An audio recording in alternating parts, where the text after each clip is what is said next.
قال موسى لربه: يا ربي، خلقت آدم بيديك ونفخت فيه من روحك وأسجدت له ملائكتك وأدخلته الجنة وطفت عليه، فكيف استطاع أن يؤدي شكر هذه النعم كلها؟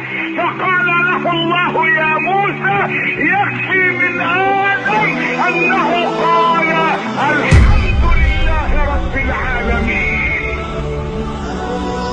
قال موسى: يا رب، إذا قال العبد يا رب وهو راكع ماذا تقول له؟ قال: أقول له لبيك يا عبد. قال: فإذا قالها وهو ساجد؟ قال: أقول لبيك يا عبد. قال موسى: فإذا قالها وهو عاص؟ قال: أقول له لبيك لبيك لبيك.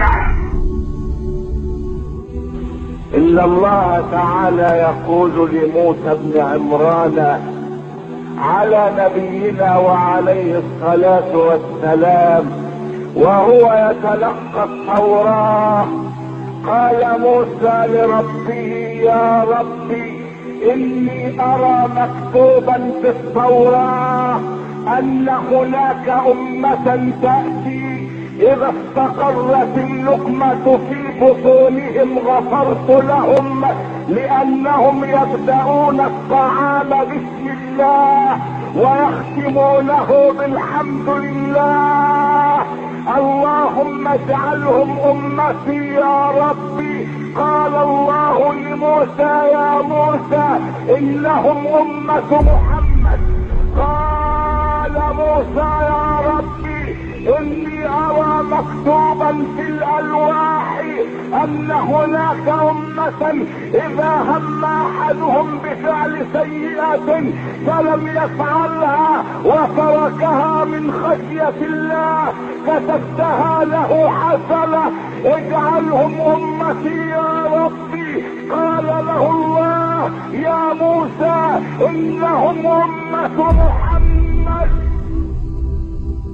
قال موسى: يا رب،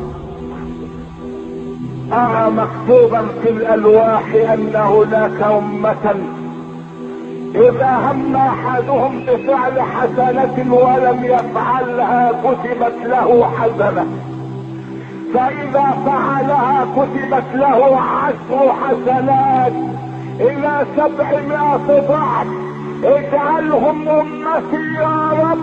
فقال له الله: يا موسى، إنهم أمة محمد. فقال موسى: يا ربي، اجعلني من أمة محمد.